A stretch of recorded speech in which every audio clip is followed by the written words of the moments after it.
Oke, boleh.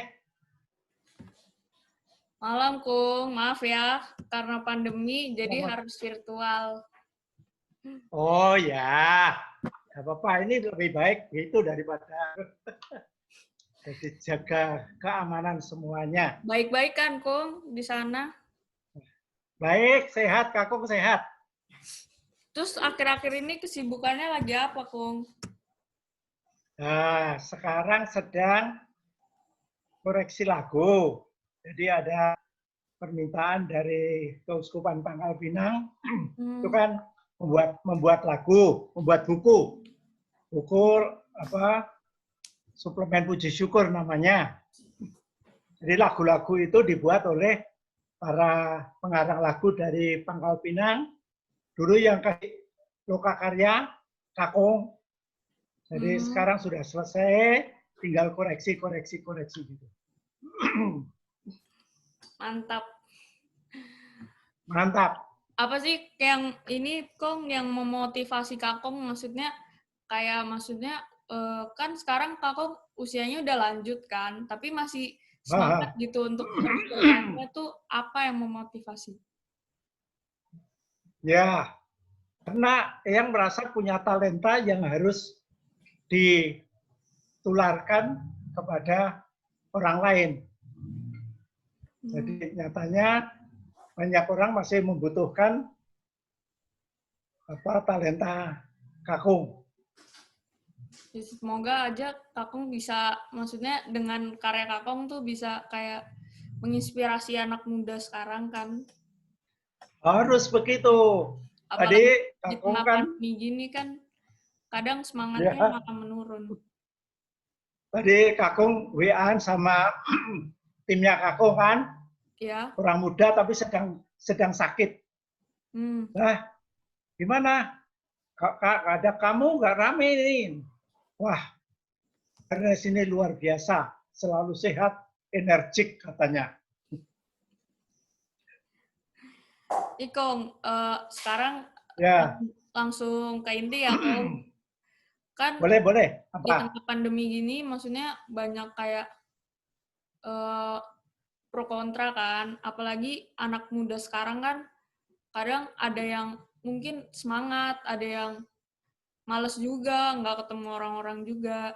Nah, pandangan Kakong terhadap anak muda sekarang tuh kayak gimana?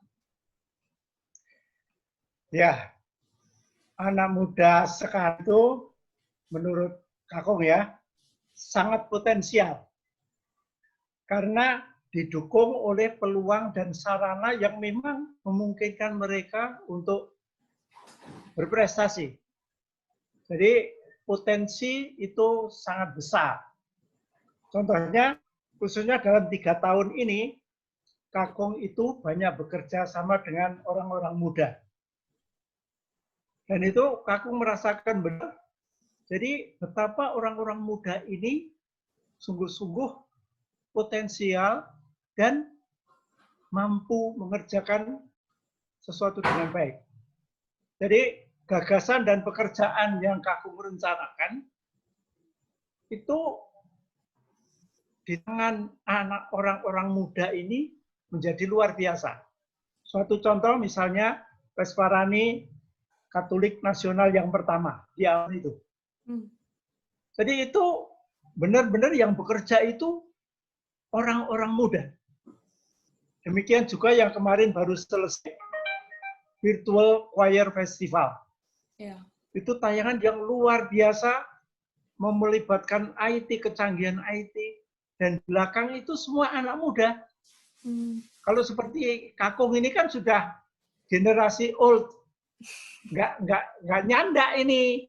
Jadi maka orang-orang muda itu menurut Kakung sungguh-sungguh potensial. Tinggal mau memanfaatkan peluang apa enggak. Mau mengembangkan talentanya atau enggak gitu ya. Betul. Nah kan banyak dari awal tuh banyak banget slogan yang beredar kayak 100% Katolik, 100% Indonesia. Nah menurut Kakong tuh masih relevan nggak sih Kong sama generasi muda saat ini Kong? Wah, masih banget. Justru sekarang ini sangat relevan. Karena apa? Karena gini, jadi situasi sekarang kita melihat situasi negara ya, rasa kebangsaan itu sangat merosot. Jadi rasa kebangsaan itu, cinta tanah air itu sangat merosot. Jadi karena apa? Karena golonganisme, kelompokisme. Jadi orang kalau sudah urusan golongan, wah menggebu-gebu. Kalau urusan agamaku, wah bersemangat, berkobar-kobar. Tetapi kalau urusan negara, gak peduli. Sekarang contoh nyata saja soal ini, COVID, ya kan? Iya. COVID, ini kan wabah yang melanda seluruh bangsa, seluruh negara. Betapa banyak orang tidak peduli. Hanya untuk 3M saja, susahnya bukan main. Suruh pakai masker aja, alasannya ini, alasan itu, dan sebagainya. Padahal itu demi negara, itu penting sekali. Dan hal sama juga kalau kita bicara soal gereja. Ya, rasa kekatolikan itu juga sangat menyusup. Sangat menyusup. Dalam pemahaman, penghayatan iman, maupun dalam praktek-praktek kekatolikan. Itu sangat menyusup. Maka dalam situasi seperti ini, semboyan 100% Katolik, 100% Indonesia itu sungguh-sungguh masih sangat relevan. Masih relevan ya berarti ya. Terus masih banget. Ya. Kalau misalnya aku nih sebagai anak muda, menurut aku Ya. apa yang tindakan apa yang seharusnya bisa aku ambil sebagai anak muda untuk memenuhi slogan itu? Nah, sekarang dari tingkat ya yang paling kecil saja. Nah, jadi mulai dengan peduli. Jadi peduli lingkungan. Kita mulai dengan lingkungan yang sangat kecil. Jadi peduli, rasa memiliki, sense of belonging. Misalnya saja sekarang mulai dari rumah. Rumah ini rumahku. Maka saya punya tanggung jawab untuk bagaimana? Merawat, menjaga, membersihkan. Jadi mulai dari situ. Lalu tumbuh kecintaan pada lingkungan. Meluas sedikit, lingkungan sekitar rumah. Lalu RT dan sebagainya. Jadi mulai dari situ. Di gereja juga mulai dari situ. Kalau aku mempunyai rasa peduli dan merasa ikut memiliki lingkunganku, parokiku, gerejaku, maka disitulah nanti orang muda akan benar-benar berkembang. Rasa cintanya kepada tanah air dan gereja juga berkembang. Yep, benar, setuju. Terus kalau misalnya, kalau kayak gitu kan perlu ada kayak ajakan kan, Kong, buat maksudnya kita peduli. Nah, gimana? Karena anak sekarang kan susah juga. Nah, sebelum sampai ke ajakan, saya mau satu lagi. Ya.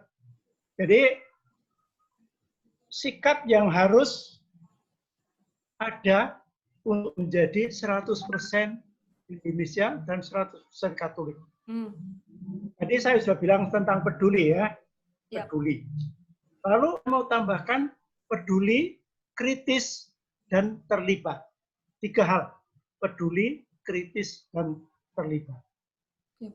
Karena misalnya saja, untuk kalau kita mau peduli dengan tanah air, kita harus rajin melihat, membaca, mendengar tentang tanah air.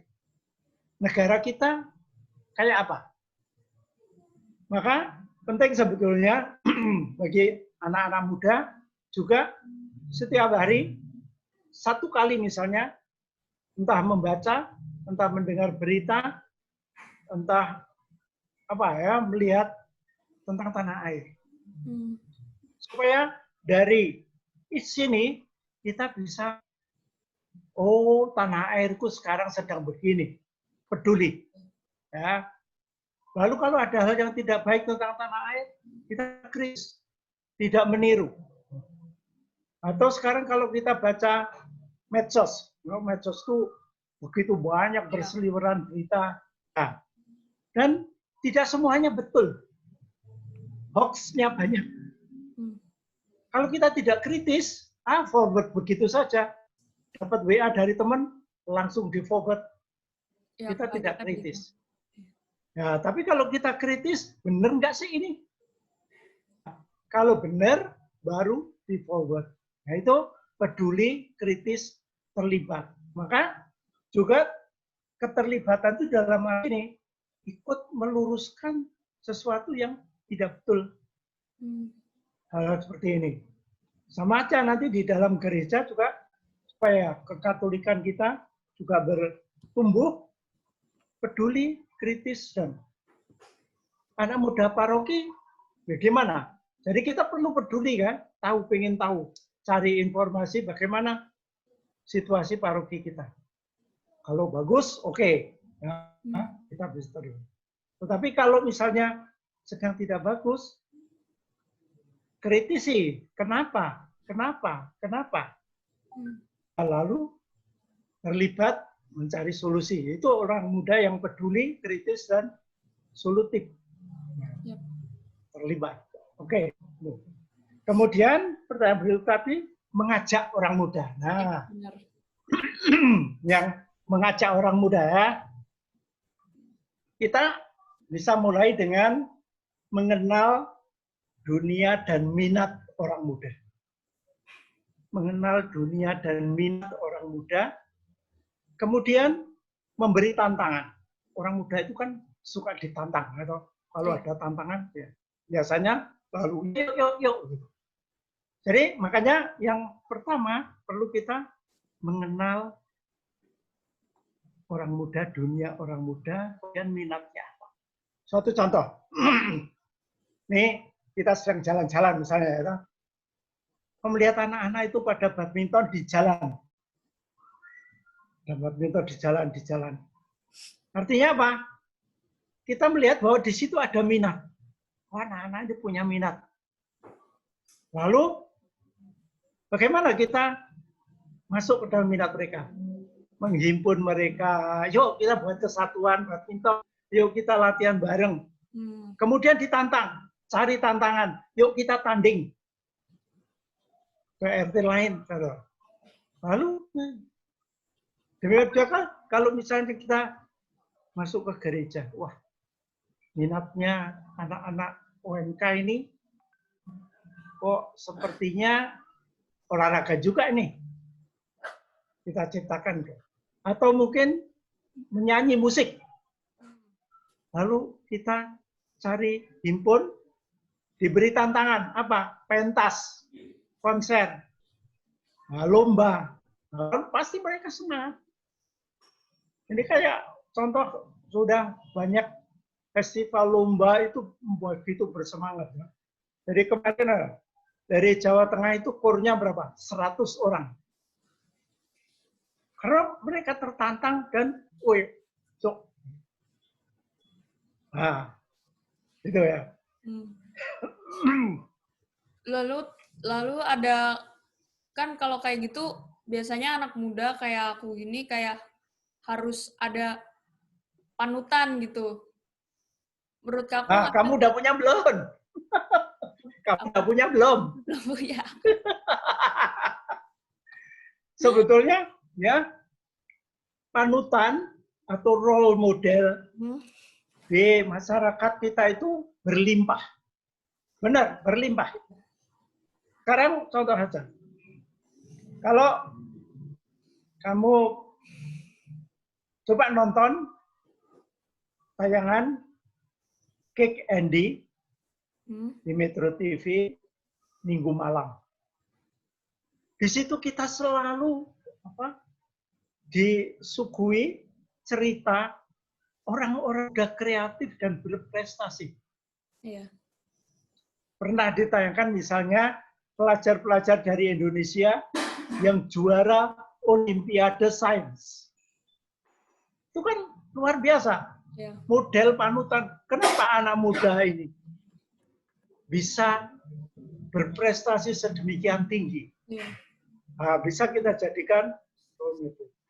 Pernah ditayangkan misalnya saja itu orang yang membuat sepeda kayu. Sepeda kayu. Dan itu sampai diekspor. Anak-anak muda itu. Nah, orang-orang seperti itu kan bisa menjadi role model. Bagaimana mereka? Kok kreatif? Nah, kita perlu kekreatifannya. Kita perlu ketekunannya bisa membuat. Kemarin itu juga ada sepeda listrik. Anak muda. Sepeda listrik. Jadi anak muda itu sekarang sudah mahasiswa, tetapi dia mulai menggagas sepeda listrik itu waktu mereka masih SMA. Luar biasa kan? Masih SMA berpikir tentang. Dan sekarang sudah mulai tahap mencari perusahaan. Jadi role model itu. Banyak role model. Kalau kita mau di lingkungan gereja, ada juga banyak role model. Kalian pernah mendengar tentang Carlo Acutis? Siapa, Kong? Carlo Acutis. Itu anak muda yang baru saja digelar Beato. Oh, tahu. Umurnya baru 15 tahun coba. Kan luar biasa, semua orang, bukan hanya anak muda lalu mengidolakan dia. Bahkan orang-orang tua lalu mengidolakan dia. Ternyata kok orang muda bisa menjadi santo, menjadi batu ya. Nah, ini kan sesuatu yang luar biasa. Jadi model banyak. Jadi kalau kita mau cari tokoh-tokoh seperti itu bertaburan, benar. Apalagi sekarang dengan medsos ya, mencari di internet itu gampang sekali ya, tokoh.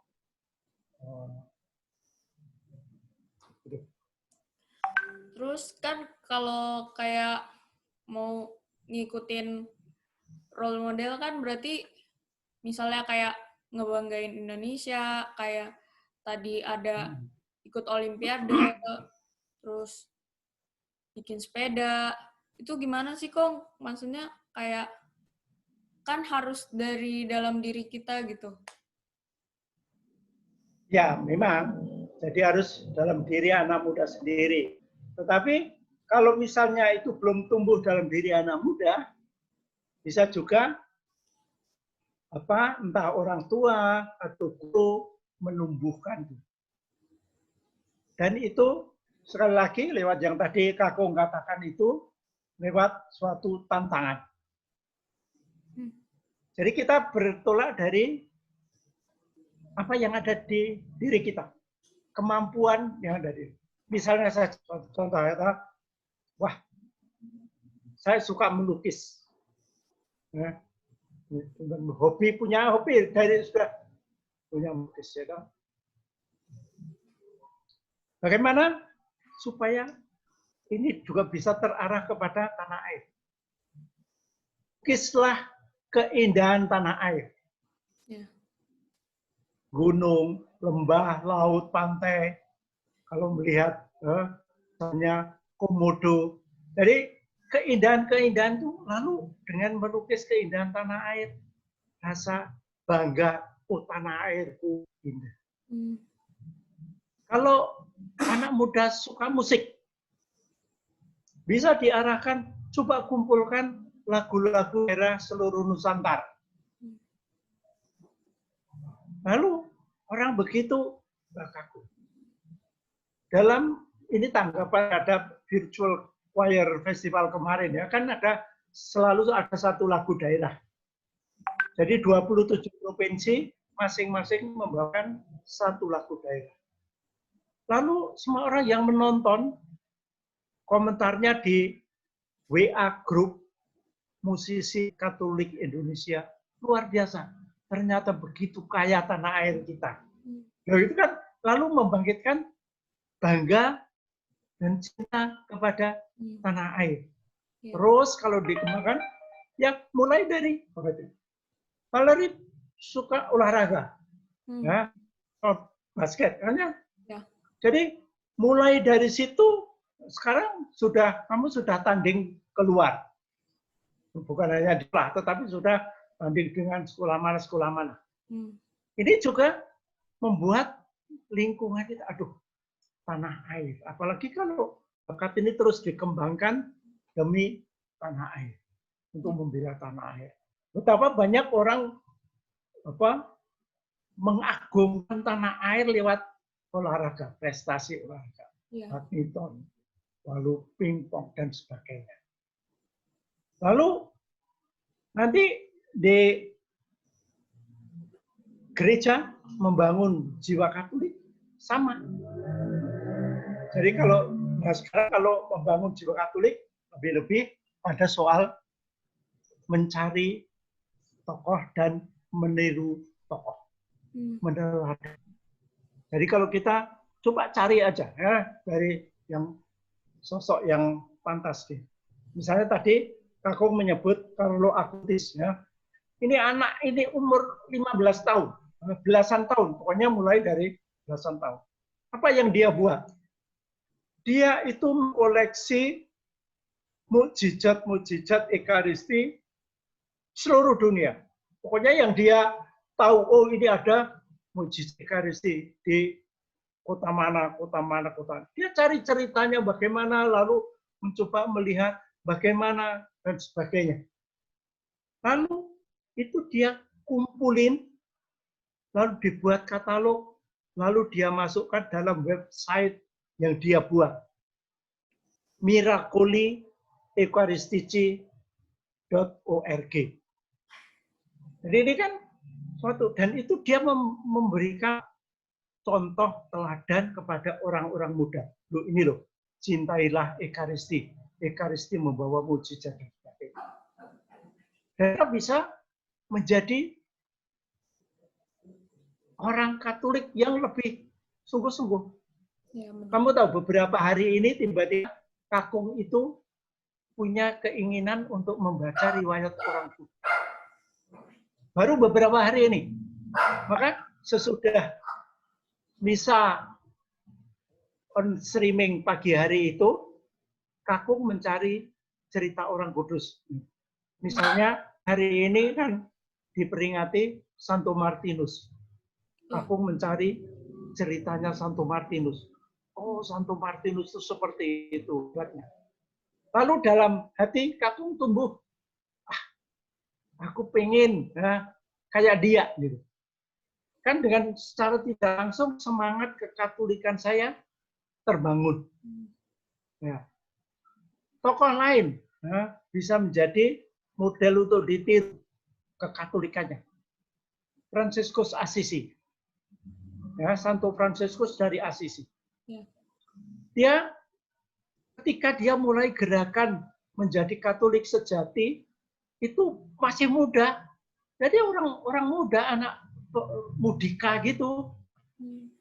Jadi dia sudah di situ mulai gerakan bertobat, gerakan dan sebagainya. Lalu luar biasa. Dia pengikutnya itu seluruh dunia. Bahkan Paus mengagumi dia. Namanya Paus menjadi Fransiskus. Dan Fransiskus ini, dia cintanya kepada Assisi luar biasa. Waktu mengangkat Carlo Acutis jadi Beato, mengambil tempatnya di Assisi.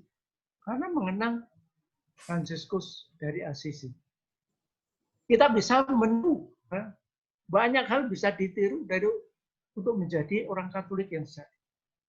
Di tanah air kita ada, kamu pasti sudah mendengar, Monsinyur Sugio Pranoto. Hmm. Pernah dengar? Tahuan, baca ceritanya sudah? Udah. Oh, ada filmnya juga. Ya. Dia inilah yang melontarkan pertama kali semboyan 100% Katolik, 100% Indonesia. Ya. Ya, jadi dengan mengikuti contoh-contoh tokoh-tokoh seperti ini, ya semoga kita bisa menumbuhkan semangat kekatolikan kita dan menjadi orang Katolik yang 100% sekaligus warga negara yang 100%. Gitu. Ya. Terus sebelum kita selesai interview nih, Kakung ada pesan-pesan buat anak muda sekarang? Kira-kira? Ya, pesan itu 2. Cintailah tanah airmu, cintailah gereja. Jadi mulai dari cintailah tanah airmu, cintailah gerejamu. Dan dalam kata cintailah ini sebetulnya ada banyak hal di situ. Aku mencintai tanah air, berarti aku bangga akan tanah airku. Aku mau merawat tanah airku. Aku mau mengembangkan tanah air. Aku mencintai gerejaku, aku bangga menjadi Katolik. Aku berusaha menjadi Katolik beneran. Udah, itu aja pesan saya. Cintailah tanah airmu, cintailah gerejamu. Khusus untuk Valerie. Makasih ya, Kung, atas waktunya, Kung. Oke, sukses ya. Belajar yang baik ya. Ya, siap. Yuk.